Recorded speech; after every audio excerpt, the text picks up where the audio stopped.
Pakistan ISI, that seems to be the question as far as the Sambhal violence has been linked to Pakistan.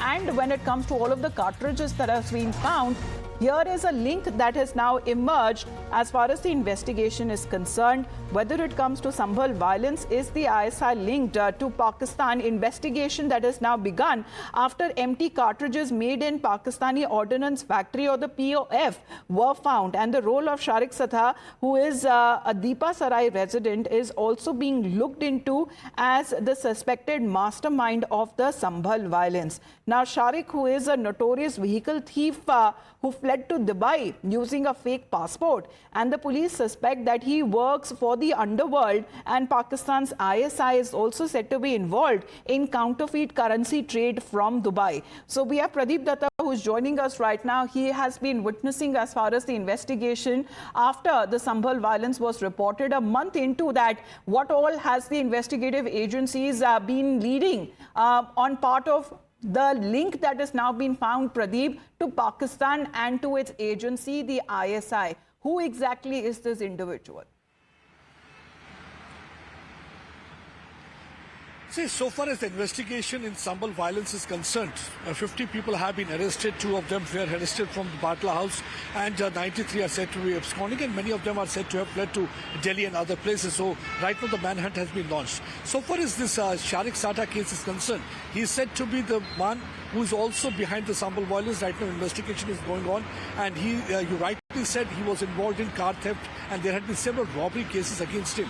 On fake passport, he had fled to Dubai and is working for Dawood Ibrahim's D gang, and everybody knows that Dawood Ibrahim is working for Pakistan's inter-service intelligence. So his name figured only when a few days after the violence, the forensic team, they went to the spot of crime. From there, they were able to recover empty cartridges made in Pakistan Ordnance Factory. Besides, they also recovered the cartridge made in United States. And that was the time when police started investigating, and they tried to find out how come the Pakistan Ordnance Factory cartridge had landed in this area, who must have provided them. So they think that what actually right now they're working on, they believe that maybe Sharik Satha has provided them those cartridges, and already there was a planning going on to create a situation similar to what really happened in 1978 when there was a first ever communal violence, because of which more than 100 Hindus were killed, and many of them had to flee from their homes at that point of time. So there had been an attempt to widen those fault lines. So right now police is trying to investigate role of inter-service intelligence. Police is trying to to find out the role of Sharik Satha and his involvement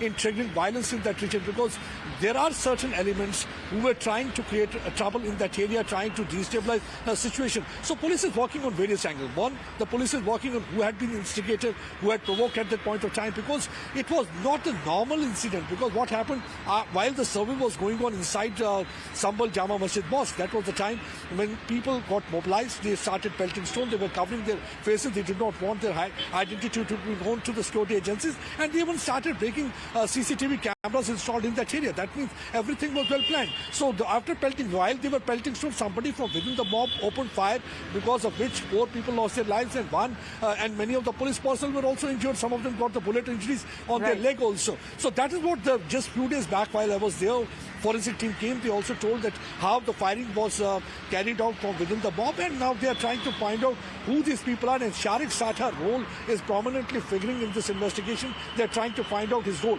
because he's the person who is involved in the fake currency racket also that is being run from Dubai, and he's operating from that area, and he's said to be in touch with many of the youngsters there in Sambhal, and Sambhal is said to be the hub of radicalization. In the past also there had been several cases where the youth have joined either ISIS or Al-Qaeda. That has now emerged over the Sambhal violence more than a month after what has now been reported when it comes to certain cartridges that have also been recovered and made in Pakistan. However, when it comes to the role that is now part of the ongoing investigation, let's get you another